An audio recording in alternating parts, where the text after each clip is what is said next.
ओं नमो गणेशाय नमो त्रैम गुरुवे नमो। आज मु अति दुखर सहित कहूची ए कलिर शेष समय रे मु मो मांकर गोटे बाणी कहबी तात्पर्य समस्त को प्रणाम जनाऊँची जो दिव्यद्रष्टा माने ए बाणी ये ओडिपी चैनल बा देखुछंती बा सुनुछंती तांको सब अनंत कोटि प्रणाम।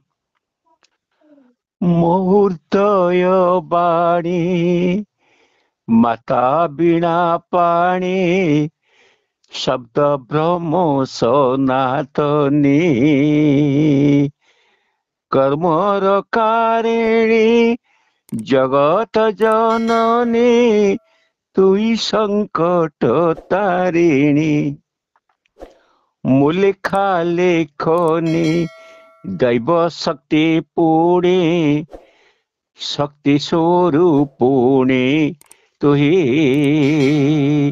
मासिंगवायिनी अभयदायिनी बरा भय मा भवानी दारिद्र भंजनी मुक्ति प्रदायिनी नाद ब्रह्म सूत्र मणि विद्या प्रदायिनी महंसवाहिनी महाशक्ति कुंडलिनी।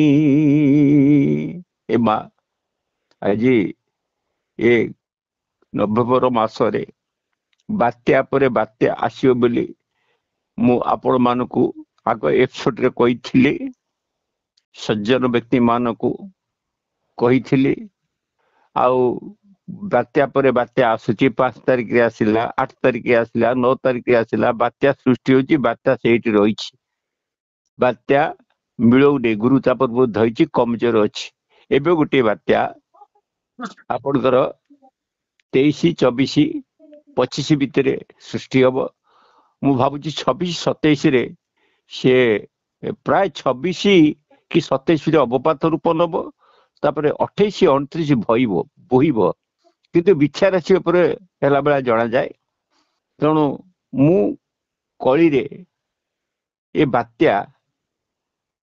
आउ जल प्रलय मो मां को कृपारू कहूची कार माँ जी से ताकर सी होचंती आपणकर ओंकार रूपिणी विघ्न विनाशिनी भगवती कातायनी चैतन्य रूपिणी चिंतार वारिणी त्रिकुट अधिकारिणी जनक जननी जया तुझ भगिनी परित्राण परायणी सत्य सनातनी स्वयं प्रकाशिनी ज्योति ब्रह्म नारायणी। ये दैव शक्ति जो पुस्तक मो हृदानंद बाबू को अर्पण कर देछि ब्राह्मण वाक्य बाहर तेणु ये बुढ़ा दिने से ताको प्रिंटिंग करिवे माघ सप्तमी दिन प्रथम द्वितीय तृतीय से पुस्तक मध्यरे आपण माँ झंकड़ बसंत शाला निर्देश रे जहा लेखा जाइछि ताहा था अवश्य घटिबो सेई तारिख सेई दिन एतेटा एते मिनिट एतेटा एते मिनिट एतेटा एते सेकंड रे बात्या हबो आउ पवन बहिबो प्रलय हबो आउ ताकू कि अटकई पारिबन कहीं ना आपण कलिजुग होची 4,32,000 वर्ष मो खाली आपण मन चेतेव कहूची आपणकर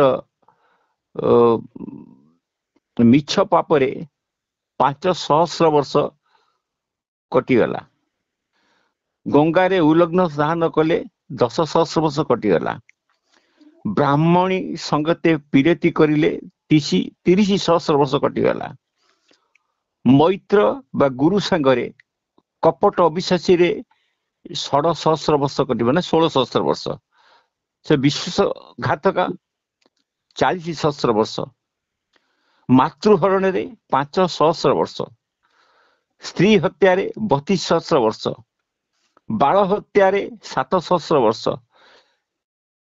ତେଣୁ ଜନ୍ତୁ ଜୀବ ମଧ୍ୟରେ 11 ସହସ୍ର ବର୍ଷ। ବିଧବା କାମଣିକି ରମଣ କରିବାରେ 30 ସହସ୍ର ବର୍ଷ। ଆଉ ଗୋ ହତ୍ୟାରେ ଆପଣଙ୍କର 1,00,000 ବର୍ଷ ତୁଟିଛି ଗୋ ହତ୍ୟାରେ। ଆଉ ଦାନ ଯେ ଆପଣ ଦେଇଛନ୍ତି ସେ ଦାନକୁ ଗ୍ରହଣ କରିବା ପାଇଁ ଆପଣଙ୍କର 1,000 ବର୍ଷ କଟିଛି। ଅଭକ୍ଷ ବକିଲେ 8,000 ବର୍ଷ କଟିଛି। ଆପଣ ପର ଦ୍ୱାରା ବା କୁମାରୀ ହରଣ କଲେ ଆପଣ 10,000 ବର୍ଷ କଟିଛି। ସୋଦରରେ ବିନାଶ ଚିନ୍ତିଲେ ଆପଣଙ୍କ 40,000 ବର୍ଷ କଟିଛି। ଅତିଥିକୁ ଘରକୁ ଡାକି ଅନ୍ନ ପାଣି ନଦେଲେ ଆପଣ 16,000 ବର୍ଷ କଟିଛି। ତୁଳସୀ ଚଉରା ଲଗେଇ ତୁଳସୀ ଗଛରେ ପାଣି ନଦେଲେ ସେ ବାଟେ 5,000 ବର୍ଷ କଟିଛି। ବିଷ୍ଣୁ ପ୍ରତିମା ଘରେ ଥାଇ ତାକୁ ଯଦି ସାଦର ସହସରେ ପୂଜା ନ କର, ତୁଳସୀ ପତ୍ର ନ ଦିଅ, ସେ ବାଟେ ଆପଣଙ୍କର 17,000 ବର୍ଷ କଟିଛି। ଏମିତି 4,32,000 ବର୍ଷ କଟି ଯାଇଛି। ତେଣୁ ବାସଦେବ ତାକୁ ଆଗତରା ଲେଖିଛେନି କଳି 10 ସହସ୍ରାଣୀ ବିଷ୍ଣୁ ତେଜତି ବେଦୀ ଭାଗବତ 11 ସ୍କନ୍ଧରେ ଅଛି। ତତରେ ଗ୍ରାମ ଦେବତୀ ଆଉ ଗାଁରେ ନାହାନ୍ତି, ଗଙ୍ଗା ବି ନାହାନ୍ତି। ଗଙ୍ଗା ଆଜି ଯୋଉ ଚାଲିଛି 2024 ମସିହା 3,250 ବର୍ଷ ହେଲା ଗଙ୍ଗା ନାହାନ୍ତି, ଖାଲି ପାଣି ବହୁଛି। କୌଣସି ଦେବୀ ମନ୍ଦିରରେ ନାହାନ୍ତି, କୌଣସି ଦେବତା ମନ୍ଦିରରେ ନାହାନ୍ତି, ସମସ୍ତେ ପଡି ରହିଛି। ଏବେ ଯୋଉ ବାତ୍ୟା ଆସୁଛି ଆପଣ ଡାକିବେ, ପ୍ରଭୁଙ୍କୁ ଡାକିବେ, ପ୍ରଭୁ ଶୁଣିବେ, କାରଣ ସେ ଭକ୍ତ ସୋଦର। ସେ ଭକ୍ତ ପାଇଁ କଣ ନ କରିଥିଲେ ଆପଣ ଦେଖନ୍ତୁ। ସିଏ ଆପଣଙ୍କର ଯୋଉମାନେ ଅଛନ୍ତି ଏ ଯୁଗରେ ହରିନାମ ଜପୁଛନ୍ତି, ମୃଦଙ୍ଗ ବଜାଉଛନ୍ତି, ସବୁ କରୁଛନ୍ତି, ସବୁ କର୍ତ୍ତବ୍ୟ କରୁଛନ୍ତି, ଅଚ୍ୟୁତ ଶରଣ କହୁଛନ୍ତି, ଚିତା ପିନ୍ଧିଛନ୍ତି, କିନ୍ତୁ ସିଏ ହଉଛନ୍ତି ମା ଆପଣଙ୍କର ଶୁଦ୍ଧ ମାଂସ ବୋଲିକିରି ମହାପ୍ରଭୁ ଅଚ୍ୟୁତ କହିଛନ୍ତି। ଆଉ ସେଇମାନଙ୍କୁ ଖାଇବା ପାଇଁ ଇଏ ସବୁ ହଉଛି, ମୁଁ କହିନି, ମହାପ୍ରଭୁ ଅଚ୍ୟୁତ କହିଛନ୍ତି। ତେଣୁ ଆମେ କହିବା ଇଏ ନାମ ଜପୁଛି, ମଠ ବାଡି କରିଛି, ଆଉ ସବୁ କରୁଛି, ଆକୁ କଣ ଇଏ ବିଖ୍ୟାତ ଲୋକ, ଆକୁ କଣ ଇଏ ମରିଗଲା। ତେଣୁ ତାଙ୍କ ଗୃଢ ତତ୍ଵ ହଉଛି ସେ ଖାଲି ନାମ ଜପୁଛନ୍ତି, ମୃଦଙ୍ଗ ବଜୁଛନ୍ତି, ନାଚୁଛନ୍ତି, ମଠ ବାଡି କରୁଛି, ହରି ଜପୁଛନ୍ତି, କିନ୍ତୁ ପର ସ୍ତ୍ରୀ ହରଣ କରୁଛି, ପର ଦ୍ରବ୍ୟରେ ଆଣି ରଖୁଛି। ଏକମାତ୍ର କାମିନୀ କାଞ୍ଚନ ତାଙ୍କ ମତ ଅଛି, ନାମରେ ହରି। ମୃଦଙ୍ଗ ବାଜୁଛି, ମଠ ବାଡି କରି ଚିତା ଚୈତ୍ର କାଟୁଛନ୍ତି, କାମିନୀ କାଞ୍ଚନରେ ଚାଲିଛି। ତେଣୁ ମୁଁ ଆକୁ କହୁନି, ଅଚ୍ୟୁତ ଲେଖିଛନ୍ତି ବହୁ ପୂର୍ବରୁ। ତେଣୁ ଅଚ୍ୟୁତଙ୍କର ଯୋଉ ଭାଷା ସେ ଯାହା ଲେଖିଛନ୍ତି ଆପଣଙ୍କର କଣ କହିବି। ଆପଣ ତ ଅଚ୍ୟୁତ ନିର୍ଘଣ୍ଟରେ ଲେଖିଛନ୍ତି, ସବୁଥିରେ ଲେଖିଛନ୍ତି, ଏମିତି କିଛି ଲେଖି ନାହାନ୍ତି ଯିଏ ନ ଘଟିବ। ଆପଣଙ୍କର ଯୋଉମାନେ ଏଇସବୁ କର୍ମ କରି ମଠ ବାଡି କରି ଚାଲିଛନ୍ତି, ବେଶୀ ସେଠି ହଉଛି ବୋଲି ମହାପ୍ରଭୁ ଅଚ୍ୟୁତ ଲେଖିଛନ୍ତି। ତେଣୁ ତାକୁ ମୁଁ ବି କହୁନି, ନା ଆପଣ ବାରି କୋଉଠି ପାଇବେନି, ମହାପ୍ରଭୁ ଅଚ୍ୟୁତ ବହୁ ଆଗରୁ ଲେଖି ଯାଇଛନ୍ତି। ତେଣୁ ଏଇ ଯୋଉ ଭଗବାନଙ୍କ ନାଁରେ ଭେଳା ବାନ୍ଧି ସଂସାର ଜନ ସମୂହକୁ ତୁମେ ପାପାଚାରେ ଦେଖୁଛ। ତେଣୁ ତୁମ୍ଭକୁ ସିଦ୍ଧ ମାଂସ ଖାଇବା ପାଇଁ ଅଚ୍ୟୁତ ଲେଖିଛି। ଯେହେତୁ ସେ ନାମ ଭଜନ କରୁଛନ୍ତି, ମୃଦଙ୍ଗ ବଜୁଛନ୍ତି, ଉପୁରିଆ ନାଚୁଛନ୍ତି, ଉଦର ନାଚୁଛନ୍ତି, କୀର୍ତ୍ତନ କରୁଛନ୍ତି, କିନ୍ତୁ ତାଙ୍କ ମଧ୍ୟରେ ଭିତର ସଫା ନାହିଁ। ତେଣୁ ସିଏ ପରଧନ, ପରକାମିନୀ, ମିଛା କଥନ। ଆଉ ସେ କଥା ଆପଣ ଏତିକି ଅନୁଭବ କରନ୍ତୁ ଯେ ତାଙ୍କର ଅନ୍ତର ସଫା ନାହିଁ, ଉପରେ ନାମ ମୁହଁରେ ରାମ। ତେଣୁ ସେଇଟା ସିଦ୍ଧ ମାଂସ ବୋଲି ଅଚ୍ୟୁତ କରି ସେଇମାନଙ୍କୁ ଖାଇବା ପାଇଁ ମା ଆସିବେ। ଆଉ ଇଏ ପ୍ରଳୟ ଜଳ ତାଙ୍କୁ ହିଁ ଖାଇବା ପାଇଁ ପୁରୀକି ଆସିବାର ମାନେ 100% सूचना अच्छी। तेणु आमर कहया कथा आम्भे मैंने दुर्लभ मनुष्य पाइचे आमे कई सेगुड़ा तो परित्याग न करिबा। नाम संकीर्तन जदि आमे करूचे आमे नाम को नाम रखिया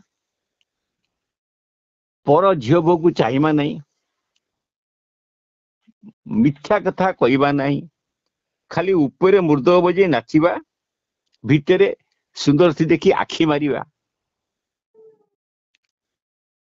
तेणु ये केते गुड़े पाप अच्युत लिखिं सेटा कहले मत पाप लगे बोली कहते तेणु मुझा कहीदे खाली आप शुणु जो मैंने कल्कि बर्तमान बाहरी मु आ पूर्व कही आपण विरूपा नदी कूल गोटे कूद अच्छी आज्ञा कही आपन को आज्ञा सेठी आपण हनुमंतेश्वर बोली कहते गोटे जगह अच्छी विरूपा नदी कूल आज्ञा कहिथिला आज्ञा तेणु सेठी कल्कि आग आसवे सेठी आमर गोरखनाथ जी थे जी उत्तर प्रदेश आसते मच्छिंद्र नाथ गुरु से शाला पाखे परीक्षा देते शाला मेढ़ा कर गोरखनाथ उद्धार कले शाला कले तो पछे से गोटे बाणी अच्छी तो गोटे प्रवचन भाया हम तो कहबी नहीं किंतु से जो समय थिला सेठी आसबे आसबे किंतु बात्या ओडिशा को छाड़ी नहीं शीत दिने बात्या हम डिसेम्बर रे बात्या हम 5 हम 7 हम 21 हम आ मन रखिथे जो प्रलयंकारी बात्या हम तिथि थी वृष राशि हम आ तिथि थी चतुर्थी चतुर्थी यही तिथि रे बात्या गुड़िक प्रलयंकारी हम अन्न तिथि सामान्य बात्या हम यदि हुए तेणु ये अनीति हूँ तेणु मुझे कहूनी तेणु ये कही रोचे भगवान आपण मंगल करतु आप सतर रुहतु आ नाम टाक ठीक कीर्तन करतु हरिनाम धरी करतु जहाँ करतु ताकू ठीक कर जपंतु एगुड़िक सब छाड़ी दिंतु आउ मन रखु 2030 मसीह 30 रु 34 तापर 2037 2050 तेणु आ भितर प्रभु आसी जाइथिबे मुझे ठार देली आ एबे जो 12 द्वादश कलिकी 13 अच्युत 13 बलवंत 13 जशवंत बाहरिबे तांको पाखरे दिव्य शक्ति रहिबो कारण जन पुंडरीक वासुदेव पाखरे दिव्य शक्ति थिला सेम तांको पाखरे दिव्य शक्ति रहिबो काइना से माने आसुरिक स्वभाव संपन्न पूर्व जन्मरु अर्जन करछंती ए जन्म रे मनुष्य जन्म पाइछंती आपण जेते असुर थिले सेमान सब साधना द्वारा सिद्धि करते पूर्व जन्म संस्कृति ये जन्म तक प्राप्त होची जा कहते पूर्व जन्म कर्म फल जा बेले टिके माने ये कले मिल जाउची तेणु एबे केते कल्कि बाहरिबे केते अच्युत बाहरिबे केते बलवंत बाहरिबे केते जशवंत बाहरिबे केते शिष्यवंत बाहरिबे केते जगन्नाथ बाहरिबे केते भक्त बाहरिबे किंतु जीए अच्छी से एबे आसी नाही मु आर्थर कहितली एबे भी कहूची से तो आसीबे सबु दिने मलय पवन भइब एटा मन रखि थांतो सबु दिने मलय पवन भइब तापरे से पुरी जाइकिरी पुरी रु गरुड़ ऊपर जीवे कोटी ब्रिटिश की सेठी बहुत गोरा मान को मारिवे माने गरुड़ पक्षी घात मरिवे मु कहनी महाप्रभु अच्युत लिखिं बहुत आगु तेणु तापरे सेठू आसिक से पुणी आसबे एटी जो भक्त अच्छा निघाड़ भक्त तक मुंडे पाट बांधे से आपणकर ये प्रभु को बाछिबे आउ सब भक्त को पाट बांधिकी से तांकर ए जुग को केमिति चलैया हम से जानवे आते समय रे आपणकर धान किछि अभाव रहिबो नहीं टंका टी को देले 36 जन लोक जाति बेजान आप नहीं पारे मना करेंगे तेणु धान भरण को 36 वर्ण टंकाटे दे लोक ने अणधान प्रबल धान हो तेणु से दिन आसूची बहुत जल्दी आसो ये जो लीला बात्या ये बात्या ପୁରୀ କି ନ ଯିବା ଯାଏ ଏ ବାତ୍ୟା କେବେ ବନ୍ଦ ହବ ନାହିଁ। ଏଇଟା ଆପଣଙ୍କୁ ବାରମ୍ବାର କହୁଛି, ଆଜି ବି କହୁଛି। କାହିଁକିନା ଆ ଏପିସୋଡ ଦେଇଥିଲି ଯେ ଡିସେମ୍ବର 20, 21, 22, 25 ଏଗୁଡା ସବୁ ବାତ୍ୟା ସୃଷ୍ଟି ହବ। ବାତ୍ୟା ସୃଷ୍ଟି ସମୁଦ୍ର ଭିତରେ ରହିବ। ସମୁଦ୍ର ରହିବ କାରଣ ଏ ଯୁଗରେ ଆସୁରିକ ଭକ୍ତ ବହୁତ ଅଛନ୍ତି ପୁରୀରେ।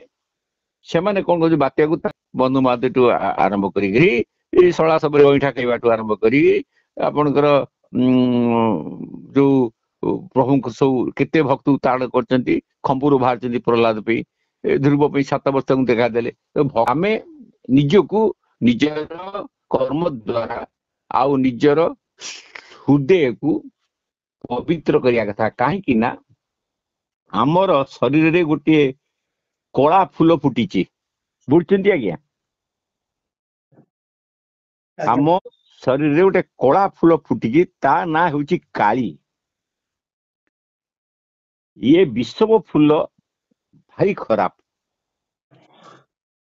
ତେଣୁ ସେ ଜାଇ ଫୁଲ ନୁହେଁ, କି ଜୁଇ ଫୁଲ ନୁହେଁ, କି ସେବତୀ ନୁହେଁ, କି ରେବତୀ ନୁହେଁ, ନା ମଲ୍ଲି ଫୁଲ ନୁହେଁ, ଭାରି ବିଷମ ଫୁଲ ଆମ ଶରୀର ଭିତରେ ଅଛି। ସେ ଫୁଲ ନାଁ କଣ ଆପଣ ଜାଣିଛନ୍ତି ହୃଦାନନ୍ଦ ବାବୁ? ଫୁଲଟି ହଉଛି ଫୁସଫୁସ। ଆଜ୍ଞା। ତାର ନାଁ ହଉଛି କାଳି। ତାକୁ ମାଳି ଗୁନ୍ଥି ପାରିବ ନାହିଁ ଫୁଲରେ। ସେ ଜୁଇ ନୁହେଁ, ଜାଇ ନୁହେଁ, ରେବତୀ ନୁହେଁ, କିଛି ନୁହେଁ। ସେଠି ଲକ୍ଷ୍ମୀ ଅଛନ୍ତି, ସରସ୍ୱତୀ ଅଛି, ଦୁର୍ଗା ବି ଅଛନ୍ତି। ସେ ଡାଳରେ ନଥାଏ, ସେ ମୂଳରେ ନଥାଏ, 3 ପୁରରେ ବି ନଥାଏ। ସେ ଏମିତି ବିଷମ ଫୁଲ, ସେ ହୃଦୟ ବସେ ଶୂନ୍ୟରେ ଝୁଲିଛି। ସେଇ ଫୁଲ ଗଛ ମୂଳରେ ହର ଶିବ ଯୋଗ ସାଧିଛନ୍ତି। ତେଣୁ ଏଇ ମଣିପୁର ଚକ୍ର ହୃଦୟ ଗ୍ରନ୍ଥି ଅଟେ। ଏଇ ହୃଦୟ ଚକ୍ର ସିଂହାସନରେ ହର ଗୌରୀ ବସି ଯୋଗ ସାଧୁଛନ୍ତି। ସଦା ବସନ୍ତ ସେଠି ଭୋଗୁଛି। ତେଣୁ ଆମେ ବନ୍ଦେ ଭବ ଭବାନୀ ସହିତ ନମାମ କରୁଛେ। ଅର୍ଥାତ ଏଇ ଯୋଉ ଚକ୍ରଟି ଆମ ହୃଦୟ ଭିତରେ କାଳି ସଦୃଶ ଫୁଲ, ସେଇ ଚକ୍ରକୁ ଅନେକ ନାଡି ଶିରା ପଶିରା ଶରୀର ଭିତରୁ ଯାଇଛି। ତେଣୁ ସେଇ ଫୁଲର ଭଅର ମଦମତ ହୋଇ ଧାବମାନ କରିଥାଏ। ତେଣୁ ଯୋଉମାନେ ସଦ୍ଗୁରୁ କରିଛନ୍ତି, ସେ ସେଇ ପ୍ରଶାସକୁ ଭ୍ରମରକୁ ରୂପକୁ ଜାଣନ୍ତି ଓ 5ଟି ଭଣା ଧାରଣ କରନ୍ତି। 5 ପାଖୁଡା ଏଇ ପୁଷ୍ପର ବୋଲି କହିଛନ୍ତି। ପରନ୍ତୁ ମୋ ମତରେ ଜ୍ଞାତ ସାଗରରେ ଏଇଟା ମଣିପୁର ଚକ୍ର ସପ୍ତଦଳ ପାଖୁଡା ବିଶିଷ୍ଟ ଅଟେ ବୋଲି ମୁଁ ଜାଣେ। ଏହି ପୁଷ୍ପକୁ ଚିହ୍ନିଲେ ଏ ଯେତିକ କୁଭାବନା ସବୁ ତୁଟିଯାଏ, ଆସେ ନାହିଁ। ତେଣୁ ଏ ହୃଦୟ ଚକ୍ରରେ ଆତ୍ମାକୁ ଦର୍ଶନ କରନ୍ତୁ, ଆତ୍ମାକୁ ଚିହ୍ନନ୍ତୁ, ସେଠୁ ବାସନା କାଟନ୍ତୁ। ନାମଭର ଜ୍ୟୋତିକୁ ବ୍ରହ୍ମ ସ୍ୱରୂପ ଦେଖି ସେଇ ଯୋଉ କାଳି ରୂପକ ପୁଷ୍ପ ରହିଛି ହୃଦୟ ଚକ୍ରରେ, ଆପଣଙ୍କ ଅଙ୍ଗକୁ ଶୋଭା ଦଉନି, କଳି ଯୁଗରେ ଶୋଭା ପଳେଇଛି। ଏଇ ଯୋଉ ସିଏ ଆପଣ ଚିହ୍ନିବେ, ଆପଣ ଶୋଭା ଆପେ ଆପେ ଆସିବ। ସଂସାରରେ ଖେଳ ଗରବା ଗେଲ ଗରବ ଭାଙ୍ଗିଯିଏ, ଠିକ ସେଇପରି ଆତ୍ମାକୁ ଚିହ୍ନିଲେ ସବୁ ନିଷ୍ଫଳ ହୋଇଯିବ। ତେଣୁ ଏ ମନୁଷ୍ୟ ଜନ୍ମ ନିରର୍ଥକ ହବ ନାହିଁ। ଆପଣ ଏ ପ୍ରଳୟରେ ବି ବଞ୍ଚିବେ। ଆତ୍ମାଜ୍ଞାନ ବାହିନୀ ସେ ଜାଗ୍ରତ ହବ। ଯେତେବେଳେ ଆମ ଅଚ୍ୟୁତ ଦାସ କହିଛନ୍ତି ଫୁଲର ବାଣୀ, ତେଣୁ ପଣ୍ଡିତେ 6 ମାସରେ ଜାଣିଥାନ୍ତି ଏ କଥାକୁ। ମୂର୍ଖ ମାନେ କଣ କହି ଜାଣିବେ? କିଛି ଜାଣିପାରିବେନି। ତେଣୁ ଗୋଟେ ଶ୍ଲୋକ ଆମର ଅଛି, ଆତ୍ମନ ରଥିନଂ ସିଦ୍ଧି ଶରୀର ରଥ ବିବେତୁ ବୁଦ୍ଧି ତୁ ସାରଥି ବୁଦ୍ଧିମାନ ପ୍ରଘ ବ୍ୟବଚ ଇନ୍ଦ୍ରିୟାଣି ହୟା ନାହୁ ବେଶୟା ତେସୁ ଗୋଚରଣମ୍।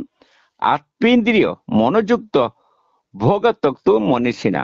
ତୁମେ ଆତ୍ମାକୁ ଅତିଥି ରୂପ ଶରୀରକୁ ରଥ ବୋଲି ଜାଣ ତଥା ବୁଦ୍ଧିକୁ ସାରଥୀ କର, ମନକୁ ଲଗାମ ଦିଅ, ବିବେକ ଲଗାଅ, ପରହିଂସନ ପରବାଦ ଛାଡ, ପରନିନ୍ଦା ଛାଡ, ମିଛ କହିବା ଛାଡ, କୀର୍ତ୍ତନ ପୁର ହରିକୁ ହୃଦୟ ଚିନ୍ତା କର, ଇନ୍ଦ୍ରିୟ ମାନଙ୍କୁ ଘୋଡା ବୋଲି କହନ୍ତି ତାକୁ ଦମନ କର, ସେମାନଙ୍କର ମାର୍ଗକୁ କାଟ, ନିଜର ବିବେକ ଦ୍ଵାରା ତାକୁ ମହାପୁରୁଷଙ୍କର ଯୋଉ ବାଣୀ ହୋଇଛି ତାଙ୍କ ସହିତ ଯୋଡ, ତାହା ଦେଲେ ଆପଣଙ୍କର ଇଏ ଯୋଉ ପ୍ରଳୟ ଆସୁଛି ଆପଣଙ୍କର କିଛି କରିପାରିବନି। ଆପଣ ତାକୁ ଦେଖିକି ରହିବେ, ସେ ଆପଣଙ୍କ ପାଖକୁ ଆସିବ ନାହିଁ, ସେ ଚାଲିଯିବ, ଆପଣ ଦେଖି ରହିଯିବେ। କିନ୍ତୁ ଆକୁ ପାଇଁ ଆପଣ ନିଜେ ପ୍ରଯତ୍ନ ହବା ଦରକାର। ତେଣୁ ମୁଁ ଏତିକି ହିଁ ରହୁଛି, ଯୋଉମାନେ ଅତ୍ୟଧିକ ଏ ବିଷୟରେ ଜାଣିବାକୁ ଚାହିଁବେ ଚକ୍ର ବିଷୟରେ, ଏଇ ଯୋଉ ମହାପ୍ରଭୁ ଏ ଓଲଡିଂ ଚ୍ୟାନେଲ କରିଛନ୍ତି, ତାଙ୍କୁ ମୁଁ ହଂସର ବିଷୟ ବୁଝେଇବି, ଆଉ ଭଲ କରି ବୁଝେଇବି। ଆଉ ଏବେ ଯୋଉ ବାତ୍ୟା ଆସୁଛି 24-25ରେ ସୃଷ୍ଟି ହବ, 26ରେ ଅବପାତ, 27ରେ ଅବପାତ, 28-29 ଯାଏ ବୋଇବ ବୋଲି ମୋର ଯାହା ନିର୍ଦ୍ଦେଶ ଅଛି ତାହା କହିଲି। ତେଣୁ ଯିଏ ଆକୁ ମିଛ ଭାବୁ ବା ସତ ଭାବୁ, ଯାହା ଗାଳି ଦଉ ବା ଅସ୍ପଷ୍ଟ ଭାଷାରେ ଯାହା କରୁ, ମତେ ସହିବାକୁ ପଡିବ। ଯେହେତୁ ମୋ ଜନ୍ମ ସମାଜର ଉପକାର କରିବାକୁ ଆସିଛି, ଆଗତରା କହୁଛି। ହେ ପ୍ରଭୁ, ସମସ୍ତଙ୍କୁ ଶୁଦ୍ଧ ବୁଦ୍ଧି ଦିଅ। ଏ ସଂସାର ଜନସମୂହ ବା ଜନସମୁଦ୍ରକୁ ସମସ୍ତଙ୍କ ଧୀରେ ଆପଣ ଅଛନ୍ତି। ଆପଣ ଆପଣଙ୍କୁ ଗାଳି ଦେଉଛନ୍ତି, ଆପଣ ଆପଣଙ୍କୁ ଶୋଧୁଛନ୍ତି। ମୁଁ ଜଡ ଶରୀର, ମୁଁ ଶୁଣୁଛି, ଯେହେତୁ ଆପଣ ମୋ ଶରୀରରେ ଅଛନ୍ତି ମୁଁ କହୁଛି। ହେ ପ୍ରଭୁ, ଆପଣଙ୍କୁ ଅନନ୍ତ କୋଟି ପ୍ରଣାମ। ଯୋଉ ଭକ୍ତମାନେ ଶୁଣୁଛନ୍ତି, ଗୁରୁଜନ ଭକ୍ତମାନଙ୍କୁ ପ୍ରଣାମ କରୁଛି। ମାନେ ଆପଣ ଯୋଉମାନେ ଲଘୁଜନ ତାଙ୍କୁ ଆଶୀର୍ବାଦ ଦଉ, ସମସ୍ତଙ୍କୁ ଭଲ ବୁଦ୍ଧି ଦିଅ ପ୍ରଭୁ, ଜଗତର ମଙ୍ଗଳ କର। ହରି ଓಂ ତତ୍ସତ୍। ଜୟ ଜଗନ୍ନାଥ, ଜୟ ଜଗନ୍ନାଥ, ଜୟ ଜଗନ୍ନାଥ। ଜୟ ଜଗନ୍ନାଥ।